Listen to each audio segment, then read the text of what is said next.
지난달 친부의 학대로 숨진 3살 아이에 대한 첫 의심 신고 당시 양주시의 조사는 2달이나 지난 뒤에 진행된 것으로 드러났습니다. 또 여기에 현장 조사 없이 학대가 없었다고 판단한 것으로 파악됐습니다. 표정우 기자의 단독 보도입니다. 숨진 아이에 대한 학대 의심 신고가 처음 경찰에 접수된 건 지난해 12월 24일.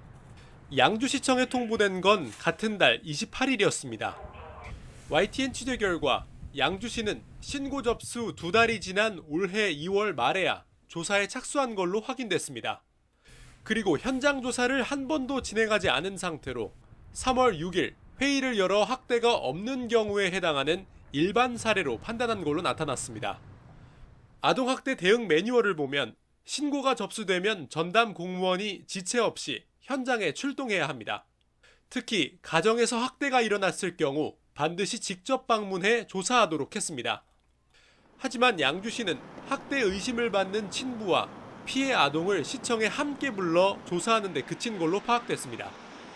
다만 양주시는 3월 7일 거주지를 방문해 피해 아동의 형제들과 친모를 현장 조사해 최종 결론을 내렸다는 입장인데 전문가들은 이미 일반 사례로 판단한 뒤 형식적인 절차에 그쳤을 가능성을 지적합니다. 그렇죠. 어떠한 환경 속에서 이 아이가 자랐고 또 그 환경에 방문했을 때 그 부모들의 반응이 또 보여질 거 아니에요. 그 상황 속에서 그 아이의 눈빛이라든가 그 아이의 행동도 우리가 또 관찰을 같이 했어야 되는 거죠. 그리고 난 다음에 종합적으로 만나가지고 그 사례 회의를 해야 되는 거죠.